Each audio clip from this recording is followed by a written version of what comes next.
다 함께 찬송가 407장 구주와 함께나 죽었으니 찬송하시겠습니다. 찬송가 407장입니다. 구주와 함께나 죽었으니 구주와 함께나 살았도다. 영광의 그날에 이르도록 언제나 주만 바라봅니다. 언제나 주는 날 사랑하사 언제나 새 생명 주시나니 영광의 그날에 이르도록 언제나 주만 바라봅니다. 맘속에 시험을 받을 때와 무거운 근심이 있을 때에 주께서 그때도 같이 하사 언제나 나를 도와주시네. 언제나 주는 날 사랑하사 언제나 새 생명 주시나니 영광의 그날에 이르도록 언제나 주만 바라봅니다. 뼈 아픈 눈물을 흘릴 때와 쓰라린 마음으로 탄식할 때 주께서 그때도 같이 하사 언제나 나를 생각하시네.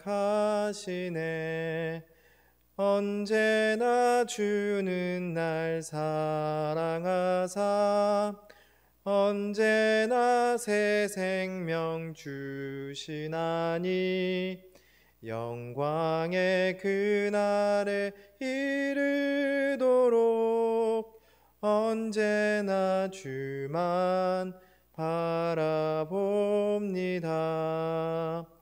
내 몸의 약함을 아시는 주 못 고칠 질병이 아주 없네.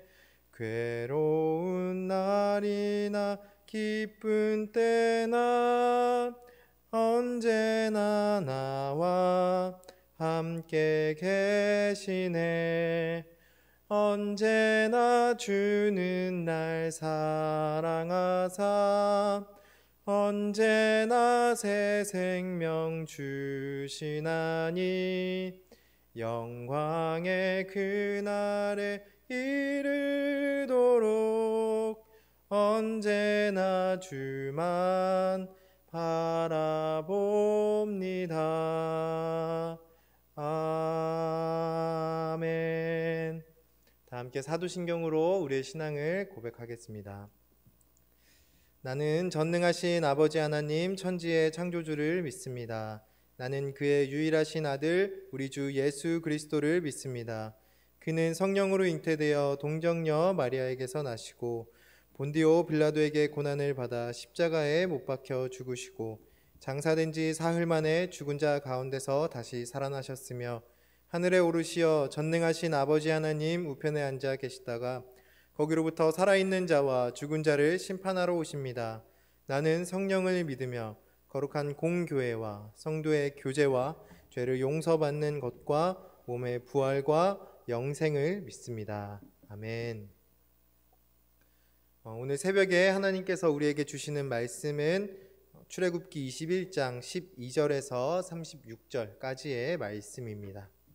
제가 가진 성경 구약 112페이지에 있습니다. 매일 성경으로는 96페이지에 있습니다.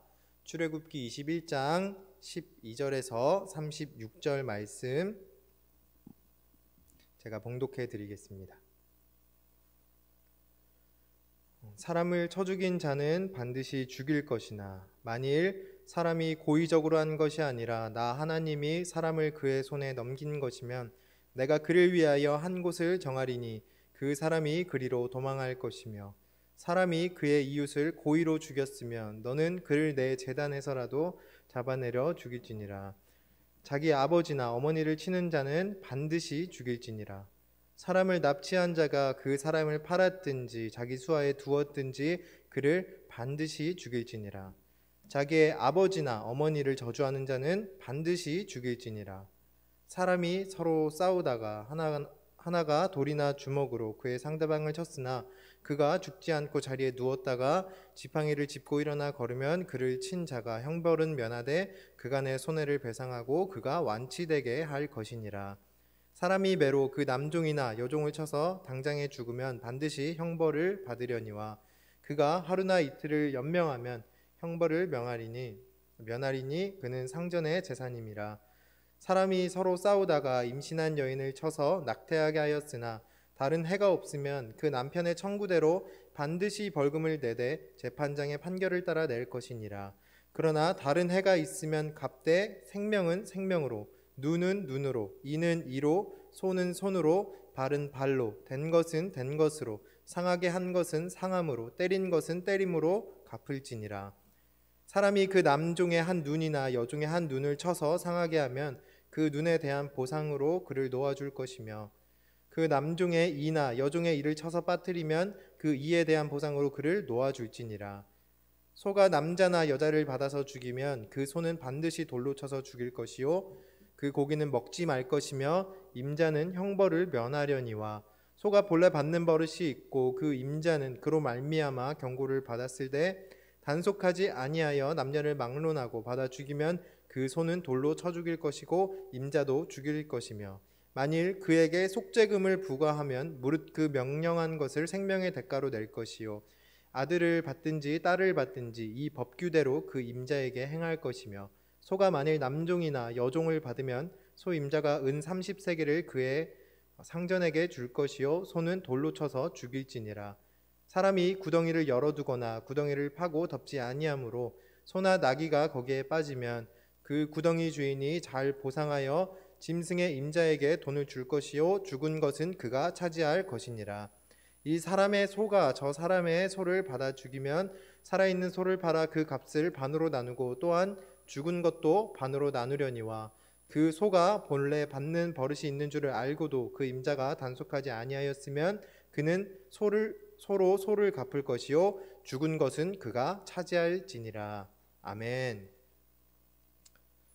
네, 이스라엘 백성들이 이제 출애굽을 하고 시내산에서 하나님께서 그 백성들에게 십계명을 주십니다. 그리고 또 추가적으로 여러 가지 이제 법규들을 주시는데 특별히 오늘 본문은 그 법규들 중에서도 여러 가지 상해와 그리고 이제 보복법에 대한 부분들을 세우고 계시는데 이 시간에는 어떻게 그 법규들을 세우시는지 또 그렇게 세워 나가시는 이유가 무엇인지 순서대로 좀 함께 나누어 보면 좋을 것 같습니다. 오늘 본문이 참 길었는데 뭐 죽일진이라 이런 단어도 참 많이 나오고 이게 좀 우리가 읽으면서 마음이 어려우실 수 있지만 우리 차근차근 하나씩 좀 잘 살펴보면 좋을 것 같습니다. 먼저 하나님께서는 살인에 관한 율법을 정해 주십니다. 10계명을 주실 때에도 살인하지 말라라는 계명은 이미 주셨지만 오늘 본문에서는 조금 더 구체적으로 그 내용을 말씀하고 계십니다. 우선 기본적으로 살인을 한 사람은 반드시 죽여야 합니다. 그런 사람은 제단에 있을지라도 잡아내려서라도 죽여야 합니다. 하지만 단 한 가지 예외 조항이 하나 있습니다. 만약에 의도적으로 죽인 경우가 아니라면 하나님께서 정하신 그 도피성으로 도망칠 수 있게 해주셨습니다.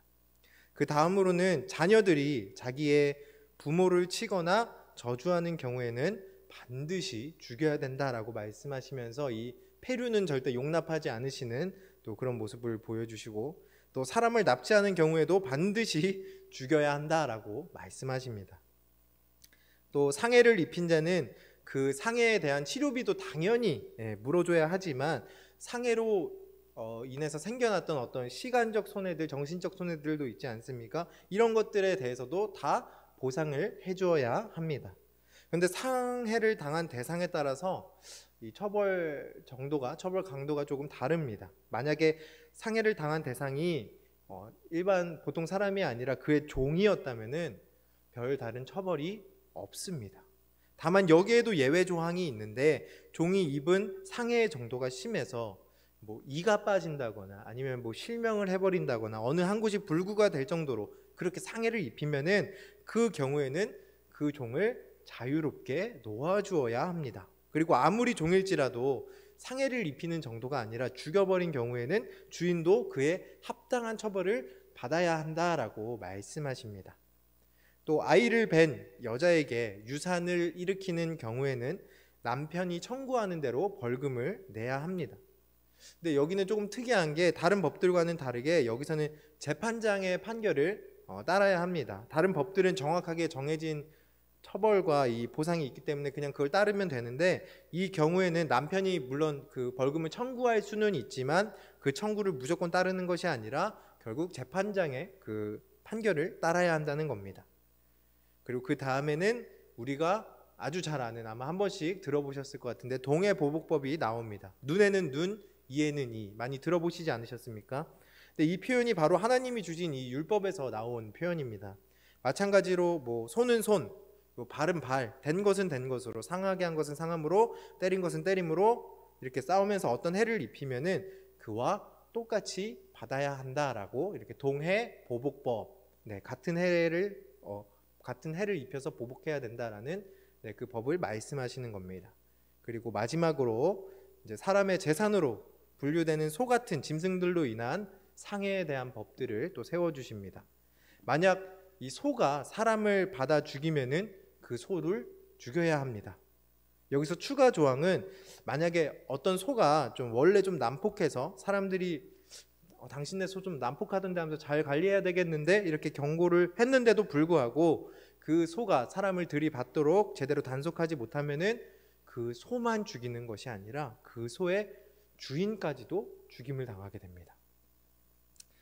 근데 사실 이스라엘 백성들이 유목 민족이기 때문에 이동을 하거나 혹은 또 뭐 농사를 짓는다거나 유축을 할 때에도 꼭 이 소라고 하는 가축은 꼭 필요한 짐승이었는데, 소가 사고라도 한 번 치는 날에는 주인까지 죽임을 당하는, 어떻게 보면 굉장히 큰 리스크를 안고 가는 그런 재산이었다라는 겁니다. 하지만 꼭 필요한 재산이기에 하나님은 여기에도 또 하나의 도피성을 주시는데 바로 속죄금이라고 하는 겁니다. 그렇다고 이 속죄금이 뭐 그거에 비해서 절대 가벼운 건 아니었습니다. 한 생명에 대한 보상금이기 때문에 그 금액이 굉장히 무거웠을 겁니다. 또 말씀해 보면은 구덩이에 대한 부분이 나오는데, 이 구덩이는 쉽게 말해서 뭐 우물 아니면 뭐 샘 이런 거를 생각하시면 됩니다. 팔레스타인 이 지방이 굉장히 물이 귀하지 않겠습니까? 그러다 보니까 뭐 개인이 판 어떤 우물이나 샘물 이런 것들은 그 우물을 판, 그 구덩이를 판 개인의 재산으로 인정을 했었습니다. 하지만 깊은 구덩이는 굉장히 위험하기 때문에 그 구덩이를 판 그 구덩이의 주인은 꼭 두꺼운 판자나 아니면 평평한 돌로 그 구덩이를 덮어놔야 하는 그런 의무가 있었는데, 이 의무를 다하지 않아서 이 소나 가축들이나 혹은 사람이 빠져 죽는 경우가 꽤 적지 않았던 것 같습니다. 그래서 가축이 구덩이에 빠져 죽는 경우에는 그 구덩이의 주인이 꼭 그에 대한 보상을 해줘야 한다라고 말씀하시는 겁니다. 그리고 만약에 이제 소끼리 싸우다가 이게 한쪽이 죽었을 경우에도 양쪽 주인 모두에게 이 관리 소홀의 잘못이 있기 때문에 그 손실을 따져서 똑같이 부담하게 하십니다. 그래서 살아있는 소는 팔아서 그 값을 반으로 나누고 죽은 것도 반으로 나누어서 이렇게 가져가게 됩니다. 다만 그 잘못이 만약에 양 주인 모두의 잘못이 아니라 한쪽의 일방적인 관리 소홀로 인한 문제라면은 우리 아까 이야기했던 그 동해 보복법에 따라서 죽은 가축하고 같은 가축을 이렇게 줌으로써 이렇게 갚게끔 하십니다. 여기까지가 우리가 오늘 함께 읽은 본문의 내용을 제가 한번 빠르게 살펴봤습니다. 사실 이게 조항 하나하나를 우리가 자세히 들여다보면서 또 뭐 설명드려야 될 부분이 참 많이 있는데, 오늘 정해져 있는 본문이 워낙 길다 보니까 우리가 이거 하나하나 이렇게 들여다볼 수 있는 여건은 안 되지만, 그래도 오늘 본문 속에 하나님께서 이스라엘 백성들에게 이러한 율법들을 세워주신 그 이유들만이라도 좀 우리 간단하게 나눠볼까 합니다. 사실 오늘 하나님께서 정해주신 법조항들을 보면은 현대를 살아가는 우리의 시선으로 봤을 때 좀 이해되지 않는 부분들이 생겨나곤 합니다. 동해보복법이라고 하는 것도 그렇고, 뭘 자꾸 죽여야 된다 그러는 이런 사형 제도도 그렇고, 또 종의 인권 문제도 좀 그렇고, 정말 사랑의 하나님이라고 했는데 사랑의 하나님이 맞으시는가 싶을 정도로 이해가 쉽지 않은 그런 조항들이 좀 많이 있습니다. 그럼에도 불구하고 하나님께서 이러한 율법들을 이스라엘 백성들에게 주신 그 이유가 무엇이겠습니까?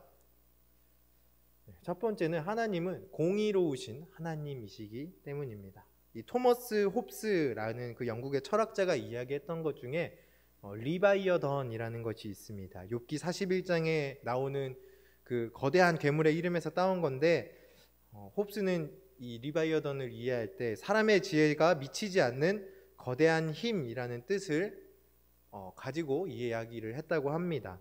근데 그 전제는 이렇습니다. 인간의 능력에는 보통 이렇게 큰 차이가 없고, 또 인간이 원하는 것은 굉장히 유한하고 희소성을 가지고 있지 않겠습니까? 그래서 원래, 그러니까 지금 우리 모습이 아니라 거의 태초의 그 모습을 좀 생각해 보면 좋을 것 같습니다. 그래서 원래 사람들은 그 희소한 것을 얻거나 아니면 뭐 빼앗거나 지키기 위한 만인에 대한 그 투쟁 상태로 살아갈 수밖에 없었을 겁니다. 맨 처음에는. 하지만 이렇게 계속해서 투쟁 모드로 인생을 살아가다 보면 너무 피곤하고 힘들고 지치지 않겠습니까?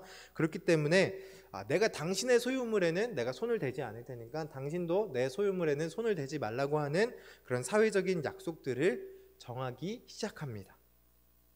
하지만 이 약속은 말 그대로 그냥 말로만 이야기한 그냥 약속일 뿐이라서 상대방이 그 약속을 어기고 내 소유물을 약탈해가도 뭐 내가 뭘 할 수 있는 건 없었을 겁니다. 그냥 당하는 수밖에 없습니다. 내가 아무리 억울해도 또 약속했는데 왜 어겼어? 아무리 따져봐도 힘이 없으면 그냥 당해야 하는 것이었습니다. 그러면 여러분, 이 문제를 해결하려면은 어떻게 해야 되겠습니까? 바로 이런 약속과 규칙을 어기는 자를 통제하고 또 벌할 수 있는 어떤 그런 큰 권력을 가진 권위자를 세워야 합니다.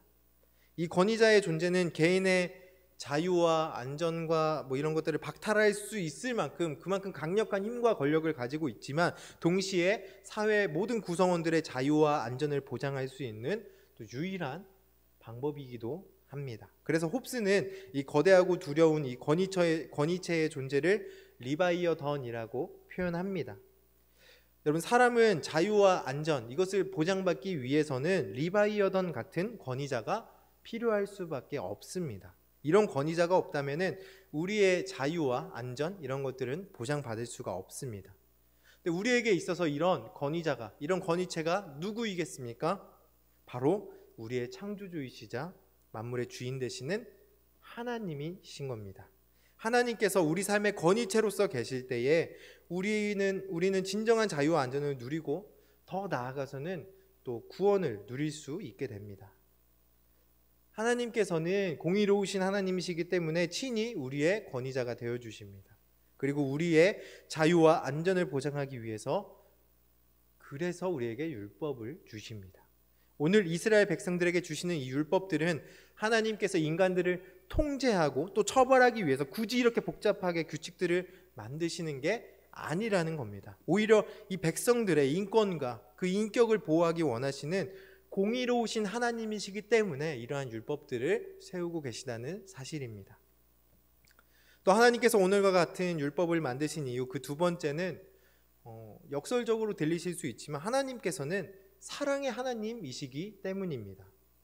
예를 들어서 A라는 사람이 B라는 사람을 이제 죽였다라고 가정을 했을 때 그 상황에서 하나님께서 굉장히 즐거워하시면서 A야, 너가 여기 B를 죽였으니까 너도 죽어야지 하면서 죽이시겠습니까? 네, 당연히 아닙니다. 하나님은 애초에 이 A라고 하는 사람이 B라는 사람이 아무리 미워도 죽이지 못하게 하려고 보호하기 위해서 이렇게 미리 법을 정하시는 겁니다. 그러니까 우리 눈에는 처벌이 이제 너무 과하니까 자극적이니까 그것만 우리 눈에 들어올 수 있지만 하나님께서는 우리의 연약하고 또 이렇게 죄되고 악한 이 마음을 알고 계시기 때문에 한 생명이라도 더 지키시고자 이런 식으로 법을 세워가고 계신다는 사실입니다. 그러니까 쉽게 말해서 이 법은 처벌이 목적이 아니라 방지가 목적이라는 겁니다. 심지어 여러분 13절을 보시면은 고의적으로 살해한 경우가 아닌 경우에는 도피처도 만들어 주시지 않습니까? 근데 하나님께서는 이 조항에 대해서 말씀하실 때도 어떻게 말씀하십니까? 너가 실수로 사람을 죽인 경우에는 도피처로 가라라고 말씀하시지 않으시고, 나 하나님이 사람을 그의 손에 넘긴 것이면이라고 말씀하십니다. 이것이 무엇을 의미하겠습니까? 그러니까 누군가가 사람을 죽였다면은 사실 그것이 아무리 실수이고 사고였다고 해도 그 사람에게는 살인자라는 그런 낙인이 계속해서 평생에 쫓아다닐 겁니다. 그리고 죽은 사람의 가족이나 지인은 그 사람이 실수였다고 말했음에도 불구하고 복수를 명분으로 그 사람을 해하거나 죽이려 할 수도 있을 겁니다. 근데 하나님께서는 이 모든 것을 이미 알고 계시기 때문에 그 사람의 잘못으로 죽었다라고 표현하지 않으시고, 나 하나님이 그의 손에 넘겼다라고 표현하십니다. 그러니까 그 사람 잘못이 아니라 하나님인 내가 했다는 겁니다. 그러니까 다시 말해서 죽은 자의 지인들에게는 너희 안에 꺼지지 않는 슬픔, 화 이런 것들이 있다는 것을 내가 알고 있다. 복수하고 싶은 마음이 있다는 것을 안다. 그러나 그 마음을 다른 곳으로 돌리지 말고 나에게로 돌려라 라고 하는 것이고, 또 실수로 죽인 그 사람에게는 너의 마음속에 계속해서 피어오르는 그 죄책감을 이제 내려놓아라. 내가 너의 죄를 이미 잊었다라고 말씀해 주시는 겁니다.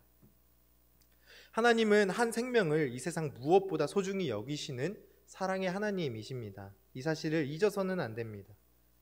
누구보다 한 생명을 소중하게 여기시기 때문에 하나님은 우리에게 율법을 주십니다. 제가 좋아하는 어떤 목사님이 율법에 대해서 말씀하실 때 이렇게 말씀하셨던 게 기억이 납니다. 율법은 사람들을 통제하고 또 억압하면서 자유를 뺏기 위해서 만든 것이 아니라 마치 사랑의 서약과도 같은 거라고. 여러분 정말 그렇지 않습니까? 우리가 결혼할 때 우리 바람피지 말고 서로 내가 결혼하면은 내가 설거지나 청소는 내가 할게, 이런 약속들, 그리고 서로 우리 어려울 때 힘이 되어주고 도우고 위로하는 존재로 살자, 이렇게 서약하는 것을 가지고 사랑의 서약이라고 표현을 하지, 아니 나의 자유를 왜 억압하느냐, 이런 법을 규칙을 왜 정하느냐 이렇게 말하지 않지 않습니까? 그러니까 서로 사랑하는 그런 관계이기 때문에 당연히 지켜야 할 것들, 그리고 서로 해주고 싶은 것들, 이런 것들을 이야기할 뿐입니다. 그러니까 오늘 하나님께서 이스라엘 백성들에게 주시는 이 율법들은 우리의 자유를 억압하기 위함이 아닙니다. 비인격적으로 우리를 대하기 위해서가 아닙니다. 한 생명을 너무나도 사랑하셔서 보호하기 원하시는 그런 사랑의 하나님이시고, 또 서로 이웃을 사랑하게끔 서로의 인권을 지켜주길 원하시는 그런 공의의 하나님이시기 때문입니다. 오늘 우리도 우리의 모습을 신앙의 모습을 좀 돌아보면 좋겠습니다. 혹시 내가 하나님의 말씀대로 살아가려고 노력하다가 실패하고 또 좌절하였을 때 이러한 율법과 약속을 주신 그 하나님을 탓하고 있지는 않았는지, 왜 이렇게 내가 힘들게 살아가야 하냐면서 하나님 앞에 불평하지는 않았는지 돌아보시고, 그다음에 혹시 내가 그런 적이 있으시다면은 나의 악하고 죄된 그런 모습을 내가 남의 탓으로 돌리는 또 다른 나의 연약함은 아니었는지 좀 다시 한번 돌아보면서 오늘 하루 이렇게 회개의 시간을 가지시면은 참 좋을 것 같습니다. 또 우리 하나님께서는 사랑의 하나님, 공의의 하나님 되심을 믿음으로 고백하며 하나님께 영광과 또 감사와 찬송을 올려드리는 우리 온누리 소망교회의 모든 성도님들 되시기를 간절히 소망합니다. 기도하겠습니다. 공의와 사랑의 하나님, 이스라엘 백성들에게 율법을 주시고 또 지켜 행하게 하시는 그 모습을 통하여서 우리의 짧은 생각으로는 온전히 이해할 수 없는 그 하나님의 위대하심을 다시 한번 깨닫습니다. 우리 삶의 주인 되시는 주님께서 우리의 삶 가운데 권위자가 되어주셔서 우리 삶 가운데 계속해서 간섭하여 주시고, 또 주님과의 사랑의 그 서약들을 잘 지켜나갈 수 있도록 성령 충만을 허락하여 주시옵소서. 우리는 때때로 주님을 탓하는 그런 연약하고 죄악된 존재이지만 우리의 빛이 되시고 길이 되시는 그 주님께서 우리를 주님의 온전한 길로 인도하여 주시옵소서. 감사드리며 모든 말씀 우리 삶의 이정표가 되어주시는 예수 그리스도의 이름으로 기도드립니다. 아멘. 우리 다 함께 찬송가 361장 기도하는 이 시간 1절 4절만 찬양하도록 하겠습니다. 기도하는 이 시간 주께 무릎 꿇고 우리 구세주 앞에 다 나가네. 믿음으로 나가면 주가 보살피사 크신 은혜를 주네. 거기 기쁨 있네. 기도 시간에 복을 주시네. 고난 내 마음속에 기쁨 충만하네. 기도하는 이 시간 주를 의지하고 크신 은혜 구하면 꼭 받으리라. 의지하는 마음에 근심 사라지고 크신 은혜를 주네. 거기 기쁨 있네. 기도 시간에 복을 주시네. 고난 내 마음속에 기쁨 충만하네. 우리 주님께서 가르쳐 주신 기도로 예배를 마치겠습니다. 하늘에 계신 우리 아버지, 아버지의 이름을 거룩하게 하시며 아버지의 나라가 오게 하시며 아버지의 뜻이 하늘에서와 같이 땅에서도 이루어지게 하소서. 오늘 우리에게 일용할 양식을 주시고 우리가 우리에게 잘못한 사람을 용서하여 준 것 같이 우리 죄를 용서하여 주시고 우리를 시험에 빠지지 않게 하시고 악에서 구하소서. 나라와 권능과 영광이 영원히 아버지의 것입니다. 아멘. 네, 우리 이 시간 오늘 주신 말씀 붙잡고 또 계속해서 기도하며 나아가겠습니다. 우리 하나님은 공의의 하나님이시고 또 사랑의 하나님이신데 내가 그 사실을 잊고 하나님을 오해하고 있지는 않았는지 좀 돌아보면서 회개의 기도를 드리면 좋겠습니다. 그리고 우리가 마땅히 지켜 행해야 할 이 하나님의 말씀들이 나의 자유를 억압하는 어떤 족쇄들이 아니라 나의 자유를 지키기 위한 그런 날개와도 같은 것임을 믿음으로 고백하는 그런 기도를 드리며 우리 나아가겠습니다. 또 이 나라와 이 민족을 위하여서 우리 교회와 나의 가정과 각자 가지고 계신 그 기도 제목들 가지고 우리 충분히 기도하도록 하겠습니다. 기도하겠습니다.